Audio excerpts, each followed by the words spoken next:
Welcome back! We've already had a little chat about a few of the things that Games Workshop did in their Nova Open preview thing. One was the new Stormcast models, they look fantastic. The other was the roadmaps they put out, which, the less said about that the better. But there was another piece of very, very big news. Big news for little models. You like what I did there? It was good, but it wasn't good. Chaos Dwarfs are back! But not for Age of Sigmar or for the old world.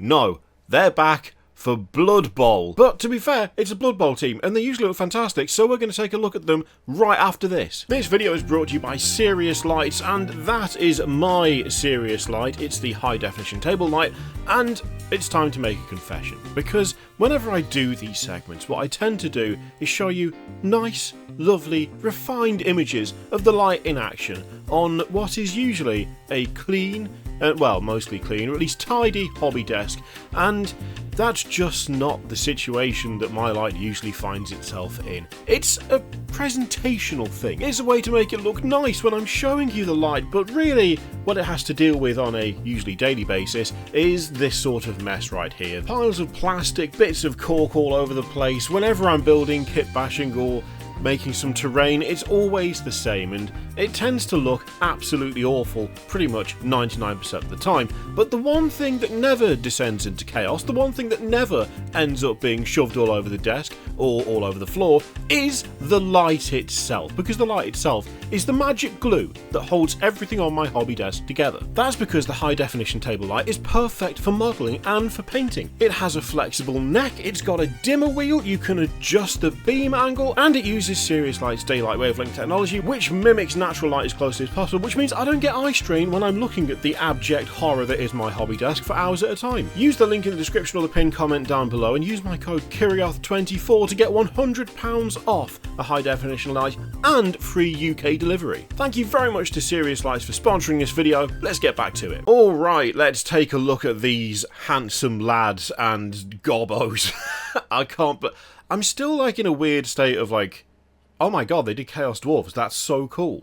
Except it's a little small group of them, and they're throwing a rugby ball or American football around, depending on how you want to look at it. They do look good, though, and this is the thing. Whenever something is revealed for Blood Bowl that I'm like, oh, it's that thing that's really cool, it'd be cool to see that in one of the bigger games, I then immediately am not mad about it, because Blood Bowl has some sort of insane hold on me, where the sheer charm of it and just the joy of it's still a thing. It being a thing makes me happy, and they always nail the teams. Like, pretty much every Blood Bowl team looks fantastic, and this is no different. So on the one hand, it's like, Chaos Dwarfs, they're back. They're also for Blood Bowl, but then again they're for Blood Bowl, and Blood Bowl's really cool, so I can't be mad about that. The big hats have made a return, of course. They do look pretty damn good. I like the little variety in horns going on. A couple of the hats there, they look nice. Proper solid, gigantic beards weighed down with so much metal that you'd assume they have severe back issues, but I mean, they're dwarves.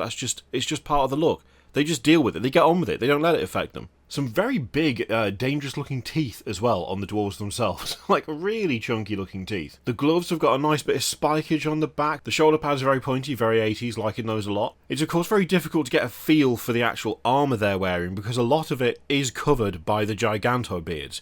But what little we can see, it looks good. We've also got a couple of them pouring teapots of fire into their own mouths, so that's, I mean, I'm assuming that's going to be something that they belch at people. It would make sense, wouldn't it? I'll be honest, I can't fully remember what each of them does, because when they showed the team off, it was at 2 o'clock in the morning, and I was awake streaming it, which was a choice. Obviously, there is quite a bit of, like, repeated pose going on, but that's very standard for the Blood Bowl teams, and there's enough variety that it doesn't tend to bother me too much. There's little differences as well, especially when it comes to the lads drinking the fire, like one of them having the hand up with the kind of doing the finger pointing thing, like a just wait there a moment. He's also got like a little pair of goggles and stuff that does differentiate quite nicely. The gobbos also look good. I do like the gobbos. They've got quite a bit of like the armor over the stomach feels very, very Cruel Boys to me. I do like that. Most of them seem to be a lot less heavily armored. They look a bit more like sneaky slash speedy than the dwarves do. I'm assuming that the Chaos Dwarves themselves are going to be more of a like tanky, punchy team, like just the standard dwarves are. but it looks like the Gobbos are probably more geared for being a bit faster. Which could be, I don't know, that's a fun mix going on there. Chaos Dwarf teams are back. Their game has evolved in the time they've been away with new positionals and other tricks, but their game plan is much the same as it ever was. Punch first, play later. Well, that's kind of unequivocal, isn't it? With them, they bring a contingent of malodorous hobgoblin linemen, so stupid, I love it, to perform mundane tasks such as catching the ball, holding the ball, and being tackled while holding the ball. Whoever wrote this article, I'm loving your work. I really am, genuinely. I don't know why that particular sentence got me as much as it did, but it did. Yeah, those hobgoblins do look really good. Like, they do look really good.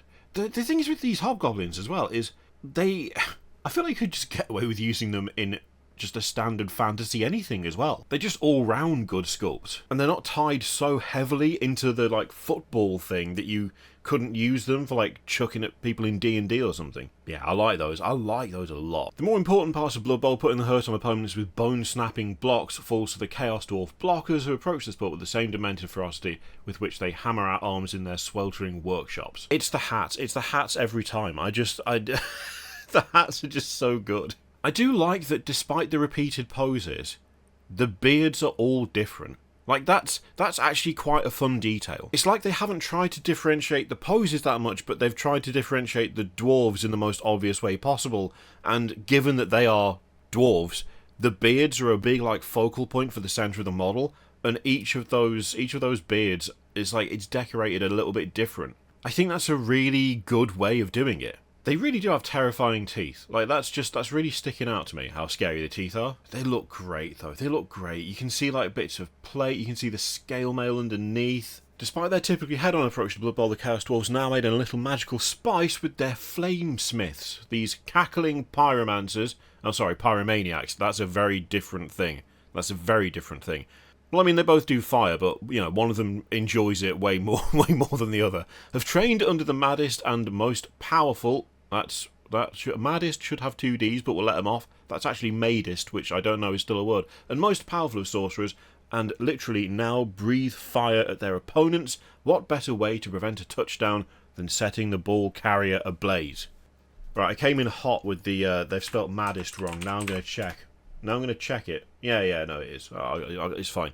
So what I said was pretty much correct. They're breathing the fire, not belching it on people, but you know what? Same difference. They're pouring it into the mouth so that they can just set people on fire on the pitch. What a bunch of nutters. Love it. I really do like the guy with the goggles, with the glasses, holding up the hand in a kind of, just wait there a minute. Just wait a second. Hold on. Like, is that the context?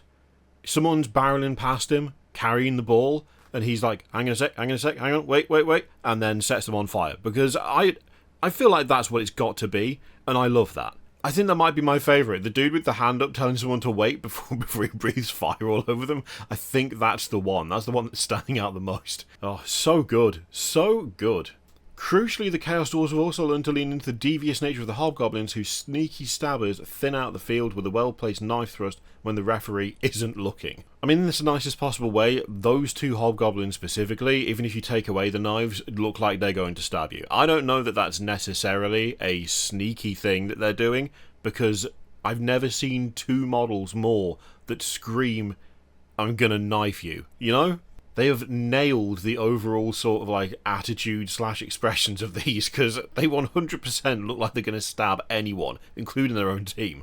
Sneaky stabbers, honestly. While the line of scrimmage becomes a bar brawl and fire is flying left and right, it's down to the bull centaurs to smash through the skirmish. Unnatural fusions of dwarf and bull, these bestial blitzes embody the true nature of Hashut, something for opposition players to mull over, even as they are trampled into unconsciousness under iron-shod hooves.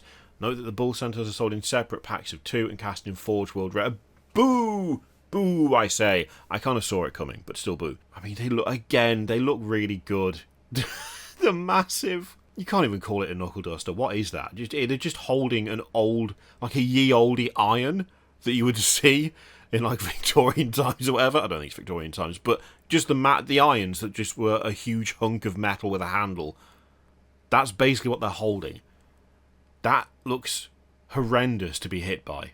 I mean, not just hit by that, but also stamped on by the bull dwarf. Like, that's rough. That is a rough end to me on the pitch, right? Oh, they look great. They look so good. I do like the detail that one of them is trampling the ball.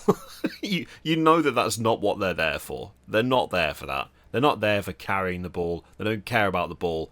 They want to absolutely obliterate someone. And that's what they're there for. That's what they're going to do. I'm not surprised that they are as fun and interesting as they are because, I mean, it's Blood Bowl, and generally speaking, the teams for Blood Bowl end up looking fantastic. These are no different. It's really fun to just see Chaos Dwarves back in any capacity, and in a fun capacity like this, at first I was like, oh, you cheeky so-and-sos. It's just pretty cool. It's just pretty cool. I like it a lot.